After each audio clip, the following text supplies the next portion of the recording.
These tiny plastic pellets, called nurdles, become virtually every plastic product you've ever used, and understanding why they exist reveals one of the most fundamental processes in modern manufacturing. That water bottle in your hand, the car dashboard you touch every day, it all starts with these small, uniform spheres no bigger than a lentil. This isn't just academic curiosity.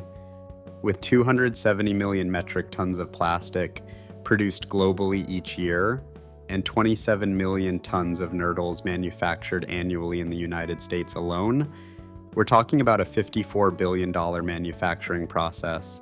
Most people have never heard of nurdles, yet it takes roughly 600 of them to create just one small disposable water bottle. The answer lies in physics, economics, and engineering constraints that make the pellet form absolutely essential for modern plastic manufacturing. Let's clear up the most basic misconception first. Plastic can't simply be kept in liquid form like water or oil. The molecular structure of plastic polymers means that if you heated plastic hot enough to make it truly liquid, it would burn and decompose. In its usable molten state during manufacturing, plastic behaves more like very hot molasses, viscous, difficult to handle, and impossible to store or transport efficiently. This limitation drives us to the pellet solution. Nurdles get created through a carefully controlled process that starts with polymerization, where monomers link together to form long polymer chains. This molten plastic gets forced through a die to create continuous strands, rapidly cooled using water or air, and cut into uniform pellets by specialized equipment called pelletizers. The cooling process itself shows why pellets work so brilliantly. Water has an extraordinarily high specific heat capacity, meaning it absorbs massive amounts of heat from the plastic strands in a very short time. This creates rapid, uniform solidification that produces pellets with consistent shape, size, and internal structure. Compare this to trying to cool a large mass of molten plastic. You'd get uneven cooling, internal stresses, and unpredictable material properties. But the real genius of the pellet system emerges when you consider the manufacturing challenges it solves. Traditional raw plastic feedstocks like powders, granules, or flakes create a nightmare of practical problems. Powdered plastics spill everywhere, build up static, and get trapped during processing. Fine materials are notoriously difficult to handle and transport efficiently. Loose feedstocks are nearly impossible to mix accurately, and their inconsistent surface area exposure makes melting unpredictable. Pellets eliminate every single one of these problems through standardization. Each nurdle gets manufactured to strict specifications for size and shape, typically as small spheres or cylinders with identical diameters. This uniformity provides cascading advantages throughout the entire manufacturing chain. In storage facilities, pellets flow continuously through hoppers without jamming or creating dead zones. During transport, they can be precisely weighed and measured. In manufacturing equipment, they feed smoothly into extruders and injection molding machines without the irregularities that cause production defects. The transportation advantages alone justify the pellet system. Nurdles typically get packaged in 25-kilogram bags, each containing around 1 million individual pellets, then palletized for efficient shipping. Some operations blow them in bulk into plastic-lined shipping containers. This standardized packaging allows for global distribution networks that move billions of pellets from production facilities run by petrochemical giants like Dow, ExxonMobil, Chevron Phillips, Shell, and Formosa to manufacturing plants worldwide. Think about the alternative. Trying to ship molten plastic would require heated containers, specialized handling equipment, and enormous energy costs to maintain temperature during transport. Powdered plastic would need sealed systems to prevent spillage and contamination. Irregular chunks or flakes would waste space in containers and be nearly impossible to measure accurately at destination facilities. The uniformity of pellets also enables something crucial in modern manufacturing: precise customization. During the pelletizing process, manufacturers can mix in additives that give the final plastic-specific properties. UV stabilizers increase resistance to sunlight degradation. Flame retardants meet safety requirements for electronics and building materials. Impact modifiers enhance resistance to shocks and deformations. Coloring additives create specific tones for final products. This customization happens at the pellet level because it's the last point where you can achieve truly uniform mixing. Once pellets reach a manufacturing facility, they can be melted down, knowing that every pellet contains exactly the same proportion of base plastic and additives. Try achieving that level of consistency with irregular feedstocks, and you'll understand why every major plastics manufacturer has standardized on the pellet system. The precision extends to the manufacturing process itself. Modern injection molding and extrusion equipment gets designed around the assumption that feedstock will be uniform pellets. The machinery can precisely control how many pellets enter the heating chamber, predict exactly how they'll melt based on their standardized surface area, and maintain consistent flow rates through dies and molds. This level of control enables the mass production of identical plastic products with minimal defects. The economic implications are staggering. The pellet system reduces material waste throughout the manufacturing process. Spillage during handling drops dramatically compared to powdered alternatives. Measurement accuracy improves, meaning less material waste from incorrect mixing ratios. Production line efficiency increases because machines operate more consistently without adjustments for irregular feedstock. These efficiency gains compound across the entire plastics industry. The plastic resin pellets market is projected to grow from $54.2 billion in 2024 to $78.5 billion by 2033, with the recycled plastic pellets market alone growing from $12.5 billion to $25.8 billion in the same time frame. This growth gets driven partly by the inherent advantages of the pellet system for both virgin and recycled plastic processing. Recycling reveals another crucial advantage of pellets. When plastic products reach the end of their life cycle, they can be shredded, melted, and reformed into new pellets. This recycled plastic can then be mixed with virgin pellets in precise ratios, allowing manufacturers to meet sustainability goals while maintaining product quality standards. The uniform nature of pellets makes this blending process predictable and reliable. The technical sophistication of modern pelletizing equipment demonstrates how central this process has become.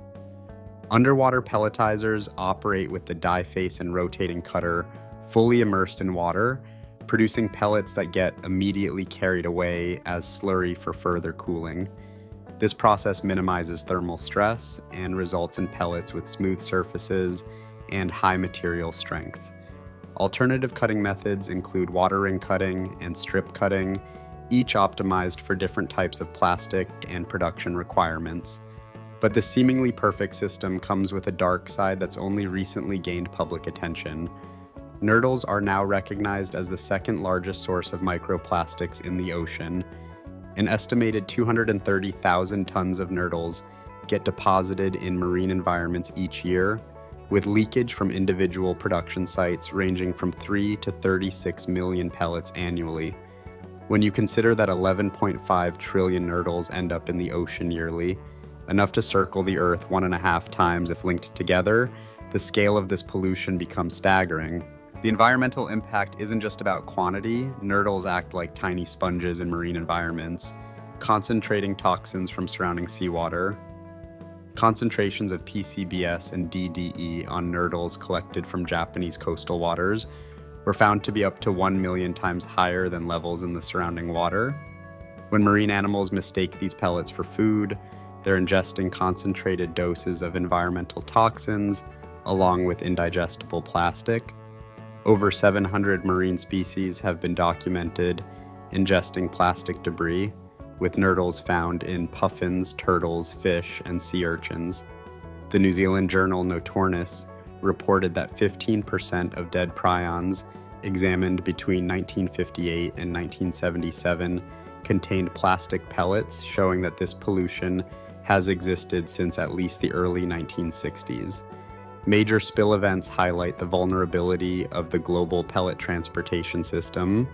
In 2021, the Express Pearl disaster off Sri Lanka's coast released approximately 70 to 75 billion nurdles, coating 31 miles of coastline in what the United Nations called the largest recorded plastic spill in history. The ship was carrying 1,680 tons of plastic pellets, about 70 billion individual nurdles, along with chemicals including caustic soda, nitric acid, and fertilizer. When the ship caught fire and burned for 12 days before sinking, the environmental disaster extended far beyond the pellet spill. Similar incidents occur regularly, but receive less attention. In 2012, a typhoon off Hong Kong released 150 tons of nurdles when 7 shipping containers were lost at sea. In 2017, a storm in Durban Harbor caused the loss of approximately 2.25 billion nurdles. In 2020, a container fell into the port of New Orleans, releasing up to 743 million pellets into the Mississippi River. These spills expose a critical gap in international shipping regulations. The International Maritime Organization has no specific rules requiring safe transport of plastic pellets despite their environmental impact. The plastics industry created Operation Clean Sweep, an initiative supposedly aimed at reducing pellet spills through best practices, but this program has provided no public reporting in more than 25 years of existence. Recent regulatory development suggests this is changing.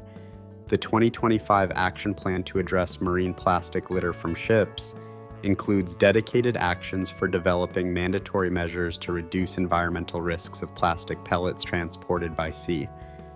In March 2024, new recommendations were approved for carrying plastic pellets in freight containers. The proposed Plastic Pellet Free Waters Act would establish zero discharge limits for pre-production plastic pellets under the Clean Water Act. Legal action is also increasing pressure on the industry. In Texas, San Antonio Bay Estuarine Waterkeeper successfully sued Formosa Plastics Corporation for illegally discharging plastic pellets, winning a $50 million settlement. This case established important legal precedent that companies can be held financially responsible for pellet pollution. The irony is profound. The pellet system was developed to solve practical manufacturing problems, and it succeeds brilliantly at that goal. The efficiency gains, quality improvements, and economic advantages of nurdles make them essentially irreplaceable in modern plastic production. Yet the same properties that make them ideal for manufacturing, their small size, durability, and resistance to degradation, make them environmental disasters when they escape into natural systems. This creates a fundamental tension in how we think about plastic production. The technical advantages of pellets aren't going anywhere. No alternative feedstock system comes close to matching their combination of handling efficiency, measurement accuracy, customization capability, and manufacturing consistency. The global economy now depends on systems optimized around the assumption that plastic raw materials come in the form of small uniform pellets, but the environmental costs are becoming impossible to ignore. As plastic production continues growing, reaching an estimated 345 million tons annually, the scale of potential nurdle pollution grows proportionally. Every efficiency gained in manufacturing multiplies both the economic benefits and the environmental risks of the pellet system. The challenge moving forward isn't replacing pellets. That's likely impossible given their technical advantages and the infrastructure built around them. Instead, the focus must be on preventing their escape into the environment through better handling practices, improved container design, stricter transportation regulations, and accountability mechanisms that make pollution expensive for companies. Understanding why plastic products are made from pellets first reveals the complex interplay between technical necessity, economic efficiency, and environmental consequence that defines so much of modern industrial civilization. Nurdles represent both human engineering ingenuity at its finest and our struggle to balance immediate practical benefits against long-term ecological costs. The next time you pick up any plastic product, Remember those 600 tiny pellets that became your water bottle, or the thousands that became your phone case, or the millions that became your car's interior. Each one began its journey as a carefully engineered sphere, optimized for efficiency in a system that has reshaped the modern world, for better and for worse. If you like this video, please subscribe.